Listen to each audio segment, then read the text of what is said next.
الحمد لله نحمده ونستعينه ونستغفره ونؤمن به ونتوكل عليه ونعوذ بالله من شرور أنفسنا ومن سيئات أعمالنا من يهده الله فلا مضل له ومن يضلله فلا هادي له ونشهد أن لا إله إلا الله وحده لا شريك له ونشهد أن سيدنا ومولانا محمدا عبده ورسوله أما بعد فأعوذ بالله من الشيطان الرجيم بسم الله الرحمن الرحيم وقل رب أدخلني مدخل صدق وأخرجني مخرج صدق واجعل لي من لدنك سلطانا نصيرا. قال النبي صلى الله عليه وسلم من استطاع أن يموت بالمدينة فليفعل فإني أشفع لمن يموت بها. صدق الله العظيم وصدق رسوله النبي الكريم. اللهم صل على محمد وعلى آل محمد كما صليت على إبراهيم وعلى آل إبراهيم إنك حميد مجيد. اللهم بارك على محمد وعلى آل محمد كما باركت على إبراهيم وعلى آل إبراهيم إنك حميد مجيد. گزشتہ جمعہ کچھ حج کے بارے میں عرض کیا تھا. حاجی کے اس سفر میں دو شہر بڑے عظیم شہر ہیں، ایک مکہ المکرمہ اور دوسرا مدینہ المنورہ. ان دونوں شہروں کی جو عظمت ہے وہ حاجی کو پیش نظر رکھنی چاہیے. جتنا اس سے ان شہروں کا ادب ہو سکتا ہے اور ان بقعات مبارکہ کا احترام ہو سکتا ہے وہ اتنا احترام کرے، اس لیے کہ جب تک حاجی حج کرنے والا یا عمرہ کرنے والا ان دو شہروں کا احترام نہیں کرے گا اس کا یہ سفر ایک سیر و تفریح کی مانند ہو جائے گا، اور وہ یہ نہ سمجھے کہ میں کراچی جا رہا ہوں یا اسلام آباد جا رہا ہوں یا دنیا کے کسی ملک کے کسی شہر میں جا رہا ہوں. اگر تو اس نے ان شہروں کو بھی ویسا سمجھا تو اس کا مطلب یہ ہے کہ جس طرح جانا چاہیے تھا حج یا عمرہ کرنا چاہیے تھا اس نے حج عمرے کا حق ادا نہیں کیا. یہ وہ مبارک شہر ہیں کہ جن میں ہر حاجی کو جانا بھی ہے رہنا بھی ہے، لیکن اگر تھوڑا سا بھی بے ادبی کا پہلو نکل آیا تو پھر ایسا نہ ہو کہ بجائے ثواب کے کہیں الٹا کھاتے میں کچھ اور نہ لکھ دیا جائے. یہ اس بات کا اندیشہ ہے. گزشتہ جمعہ ہم نے مکہ المکرمہ کے بارے میں کچھ عرض کیا تھا. ایک آیت مزید آج سن لیں پھر مدینہ کا تذکرہ کرتے ہیں. سورۃ الحج اللہ تعالیٰ ارشاد فرماتے ہیں وَمَن يُرِدْ فِيهِ بِإِلْحَادٍ، جس نے بھی یہاں آ کر الحاد کا ارادہ کیا، بے دینی کا ارادہ کیا، گناہ کا ارادہ کیا. الفاظ پہ آپ غور فرمائیں. اللہ یہ نہیں فرما رہے گناہ کیا، اللہ کیا فرما رہے ہیں؟ جس نے یہاں آ کر گناہ کا ارادہ کیا، صرف ارادہ ہی کیا اس نے گناہ کا، نذقہ من عذاب علیم، ہم اس کو دردناک عذاب چکھائیں گے. اس سے مکہ المکرمہ کی عظمت کا اندازہ آپ لگا لیں. اللہ مکہ شہر کی عظمت کے بارے میں بہت غیور ہے. وہ اس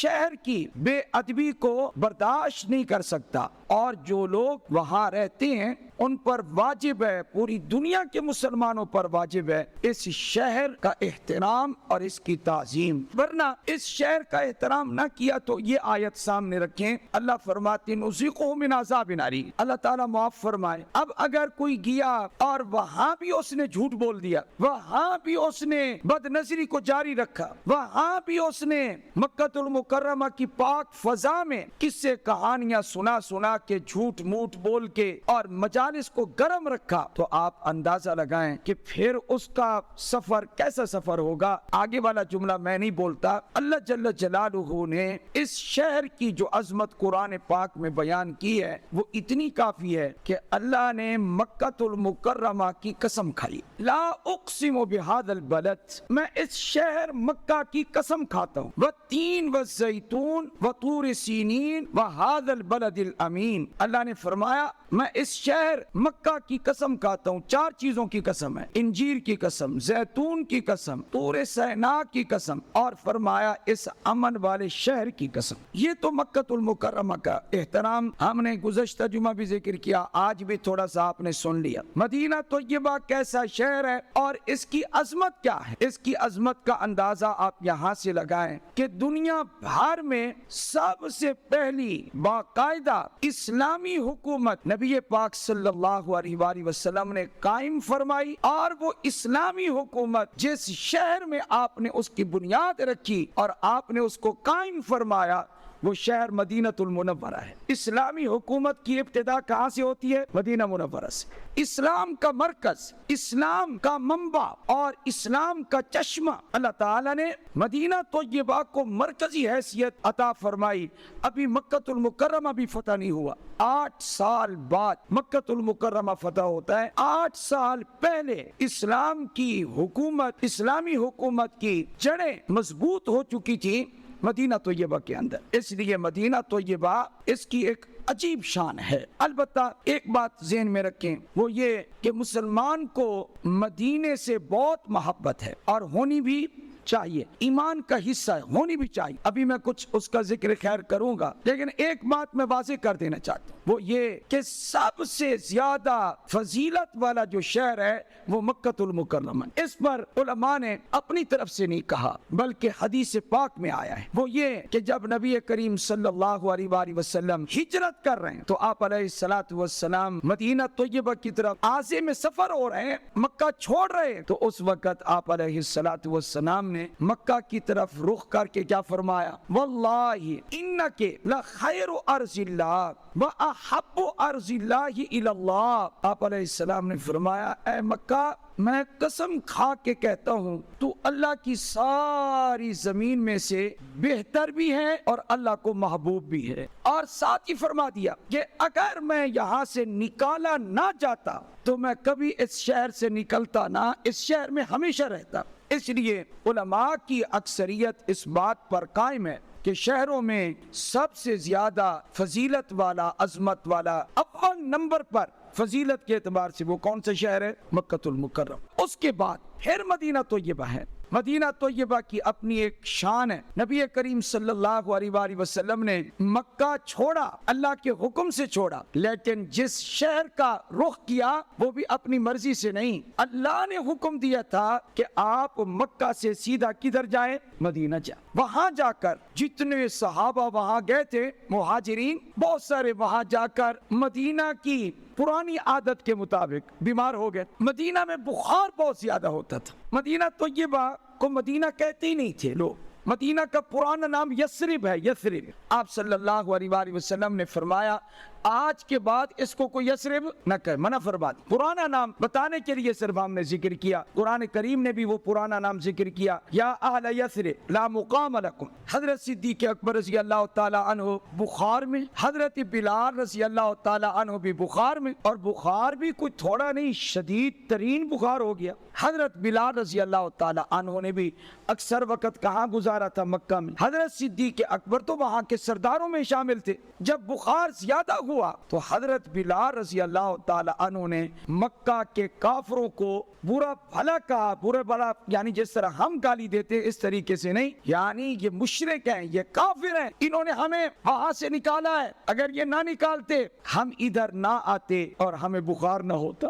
حضرت صدیق اکبر رضی اللہ تعالی عنہ کو بخار بہت تیز ہے، لیکن آپ نے کسی کو برا بھلا نہیں کہا۔ تو ام المومنین فرماتی ہیں حضرت عائشہ صدیقہ رضی اللہ تعالی عنہا، میں اپنے ابا کو جب پوچھنے کے لیے گئی کہ ابا جان آپ کی طبیعت کا کیا حال ہے، تو ابا جی نے فرمایا، حضرت ابو بکر صدیق رضی اللہ تعالی عنہ نے فرمایا الموت ادنی من شراک نعلہ، کل امرئ مصبح فی اہلہ، ہر بندہ اپنے گھر میں ہوتا ہے، بیماری آ کر حملہ کر دیتی ہے، مجھے بھی بخار ہو گیا، اور موت تو انسان کے اتنی قریب ہے، جوتی کا تسمہ بھی دور ہے اور موت بالکل انسان کے قریب کھڑی ہوتی، کرا رہے تھے بخار میں۔ اب ہوا یہ کہ ام المومنین یہ حالات دیکھ کر نبی کریم صلی اللہ علیہ وآلہ وسلم کے پاس آتی ہیں اور آ کر عرض کرتی ہیں، اے اللہ کے رسول صلی اللہ علیہ وآلہ وسلم، بلال کو بھی بخار ہے رضی اللہ تعالیٰ عنہ،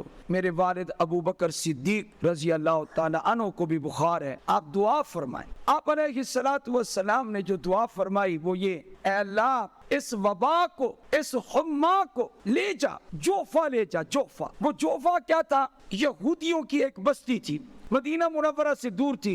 اے اللہ یہ وبا وہاں ڈال دے، اس وبا سے ہمیں محفوظ فرما۔ اور ساتھ ہی فرمایا، اے اللہ ابھی ان کے دلوں میں مدینہ کی وہ محبت نہیں آئی جو مکہ المکرمہ کی ان کے دلوں میں محبت ہے، تو دعا فرمائی، اے میرے اللہ ہمارے لیے مدینہ کو بھی ایسے محبوب بنا دے جیسے تو نے ہمارے لیے مکہ کو محبوب بنایا۔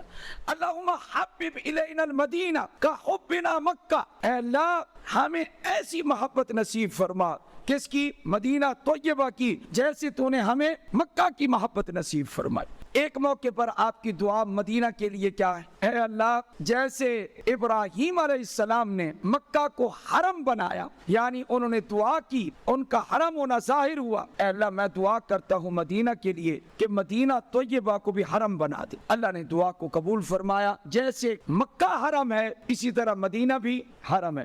ایک موقع پر نبی علیہ السلام دعا فرما رہے ہیں، اللہم بارک لنا فی مدینتنا، اے اللہ ہمارے اس شہر مدینہ میں برکت رکھ دے۔ تو آج تک یہ برکت مدینہ طیبہ کی چلی آ رہی ہے۔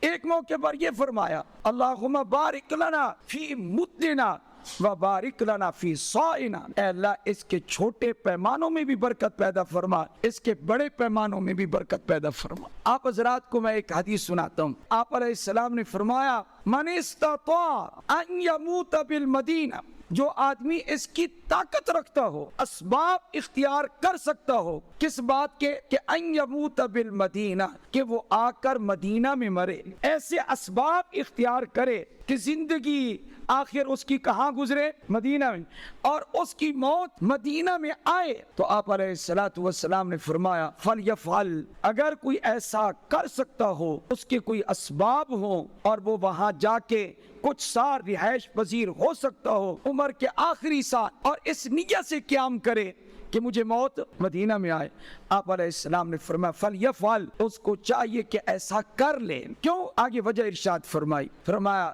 فَإِنِّي أَشْفَعُ لِمَنْ يَمُوتُ بِهَا، آپ علیہ السلام نے فرمایا میں محمد صلی اللہ علیہ وآلہ وسلم اس شخص کے لیے قیامت کے دن سفارش کروں گا جو مدینہ میں آ کر فوت ہوگا۔ اس لیے حضور صلی اللہ علیہ وسلم کی سفارش کا حقدار بننے کے لیے اگر کسی کو اللہ یہ موقع دے، یہ موقع چھوڑے نہ، وہاں کی تکلیفوں کو برداشت کرے، وہاں کے مہنگے ٹیکسوں کو برداشت کرے، وہاں کی پریشانیوں کو برداشت کرے، کرتا رہے یہاں تک کہ کیا آ جائے؟ موت۔ اور پھر اس کو جو اللہ اجر دے گا وہ کیا دے گا؟ فرمایا کہ اللہ محمد کی شفاعت نصیب فرمائے صلی اللہ علیہ وآلہ وسلم، اور جس کو حضور کی شفاعت نصیب ہو جائے اس کو مزید اور کیا چاہیے؟ حضور نے خود فرمایا فَإِنِّي أَشْفَعُ لِمَنْ يَمُوتُ بِهَا، جو بھی یہاں آ کر مرے گا میں اس کی سفارش کروں گا، ایماندار ہو، توحید والا ہو، عقیدہ اس کا درست ہو، اور مدینے کی محبت میں وہاں قیام کرے تو آپ صلی اللہ علیہ وسلم کی شفاعت نصیب ہوگی۔ امام مالک کی محبت بے مثال ہے مدینہ سے۔ امام مالک نے جو حج فرض تھا وہ کر چکے تھے، اب اس نیت سے رہ رہے تھے، پیدا بھی وہیں ہوئے، پڑھے بھی وہیں، پڑھا بھی وہیں رہے تھے، اب دل میں آیا کہ ایک حج جو میرا فرض ہے وہ تو ہو چکا، اب نفلی حج کے لیے جانے کو جی کر رہا ہے۔ تو امام مالک رحمت اللہ علیہ فرماتے ہیں کہ اسی میں تھا پریشانی میں کہ اگر میں حج پر چلا گیا اور مدینہ سے باہر مجھے موت آ گئی تو یہ میں نہیں چاہتا کہ مدینہ سے باہر مجھے موت آئے، مجھے تو مدینہ ہی کی موت چاہیے۔ امام مالک رحمت اللہ علیہ اس بات کو بہت زیادہ ملحوظ خاطر رکھتے تھے کہ میں باہر بھی نہ نکلوں اور میری موت بھی مدینہ میں آئے۔ حضرت امام مالک رحمۃ اللہ علیہ فرماتے ہیں کہ میں سویا، نیند کے اندر مجھے حضور اکرم صلی اللہ علیہ وآلہ وسلم کی زیارت ہوئی۔ آپ علیہ الصلوۃ والسلام سے میں نے پوچھا، اے اللہ کے رسول صلی اللہ علیہ وآلہ وسلم، میری زندگی کتنی باقی ہے؟ میں حج پر جانا چاہتا ہوں۔ آپ علیہ الصلوۃ والسلام نے صرف 5 انگلیوں کا اشارہ کیا، خواب ختم ہو گیا۔ اٹھے، اب سمجھنا آیا کہ 5 سال، 5 مہینے، 5 ہفتے، 5 دن کیا مراد ہے؟ خواب کی تعبیر سمجھنا آئی۔ محمد ابن سیرین رحمہ اللہ جو بصرہ میں رہتے تھے،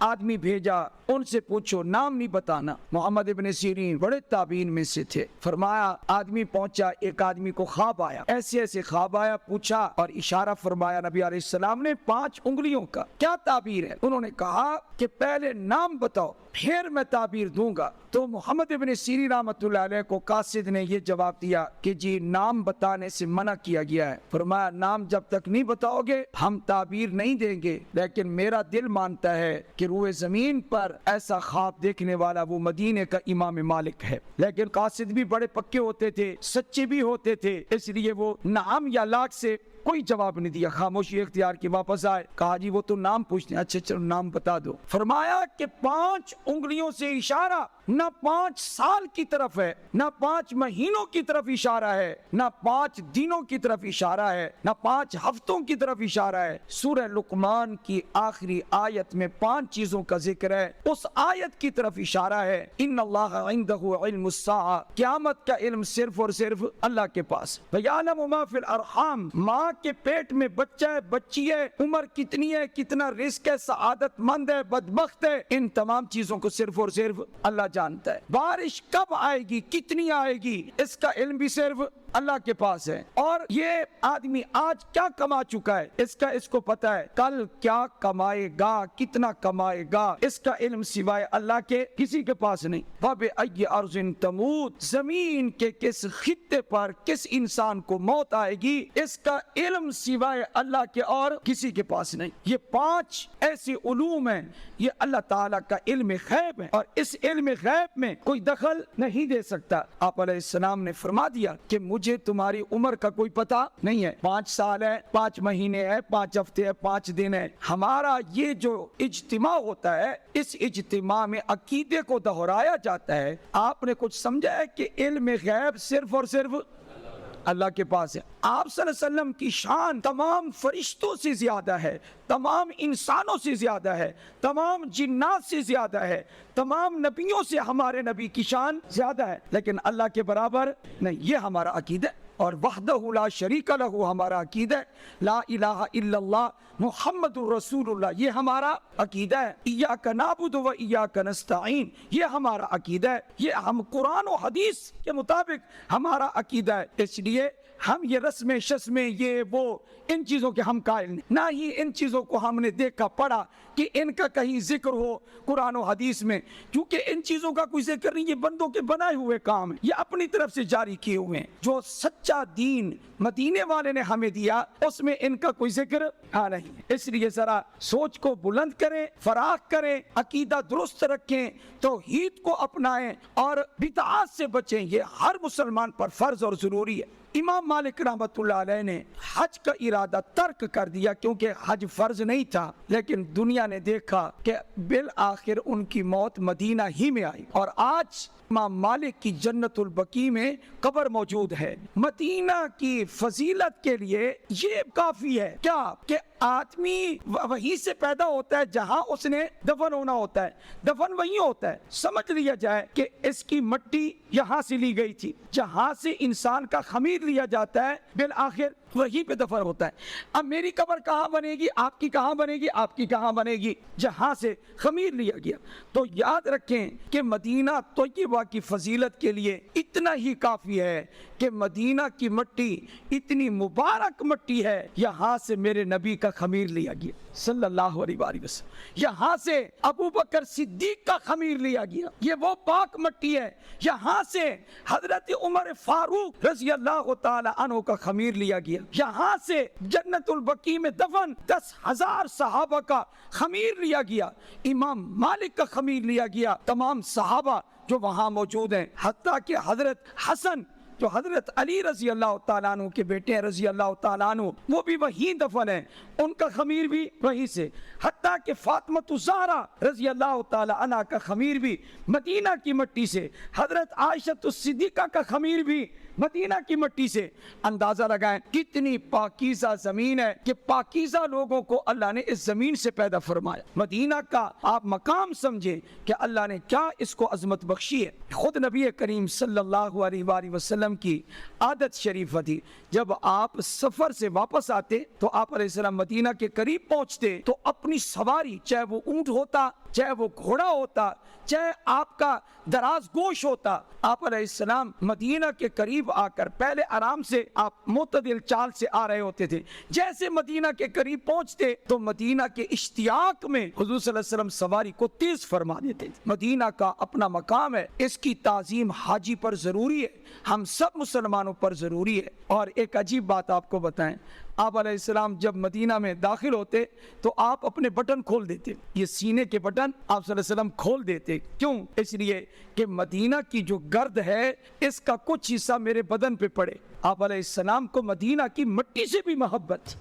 علماء نے لکھا ہے، علماء نے یہ لکھا ہے کہ آج بھی دنیا بھر کے کسی شہر کی مٹی آپ لائیں اور مدینہ شہر کی مٹی بھی تھوڑی سی آپ لائیں، پھر آپ اس کو سونگیں تو مدینہ کی مٹی میں وہ خوشبو آپ کو محسوس ہوگی جو کسی اور جگہ کی مٹی میں وہ خوشبو نہیں ہوگی۔ آپ صلی اللہ علیہ وسلم کو 1400 سال 1450 سال ہو گئے، لیکن وہی برکات، وہی نور، وہی تازگی اس شہر کے اندر موجود ہے، وہی نرمی، وہی محبت، وہی عشق، وہ سب کچھ وہاں موجود ہے۔ وآخر دعوانا ان الحمد للہ۔